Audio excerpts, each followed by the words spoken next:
If you are using a single-use expiratory valve set, first remove the safety cover. Ensure that the membrane is properly aligned with the expiratory valve housing, and the metal plate is facing upwards and is visible. Position the valve in the expiratory port, ensuring it is straight, and twist it clockwise until it locks into place. If you are using an autoclavable expiratory valve set, first assemble the expiratory valve set by placing the silicone membrane onto the expiratory valve housing. Ensure that the metal plate is facing upwards and is visible.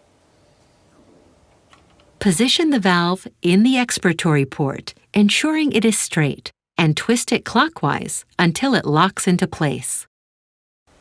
To prevent patient or ventilator contamination, connect a bacterial and viral filter between the patient and the inspiratory port.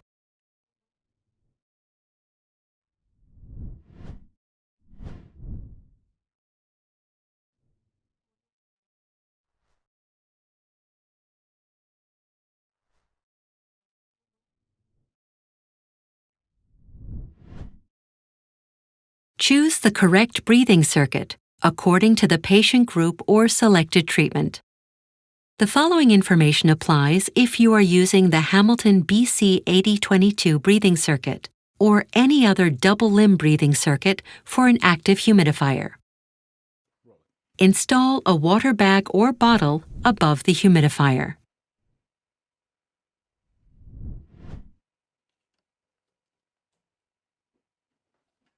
First, insert the humidifier chamber. Connect the shorter blue tube to the inspiratory port on the ventilator, and then connect the expiratory tube to the expiratory valve. Insert the water feed line into the water bag or bottle.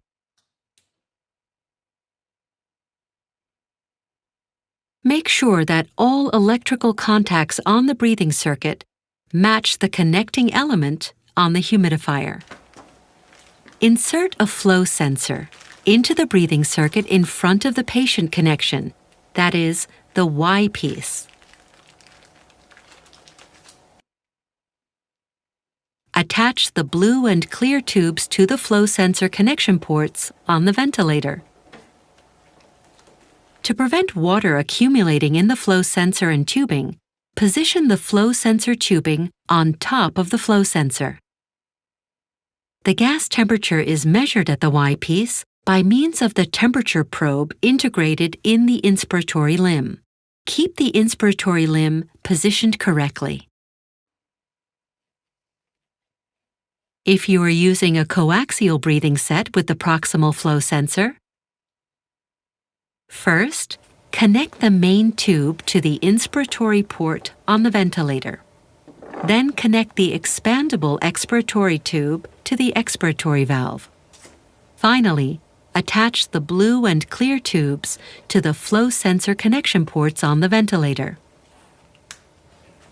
To prevent water accumulating in the flow sensor and tubing, position the flow sensor tubing on top of the flow sensor.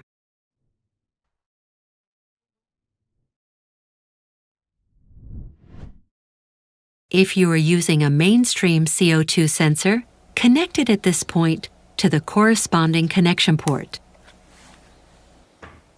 Slide the CO2 sensor onto the airway adapter. Align the arrows on both components and press them together until you hear a click.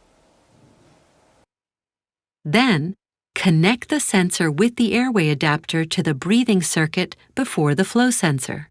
Position the breathing circuit in such a way that the tubes will not be pushed, pulled, or kinked if the patient moves.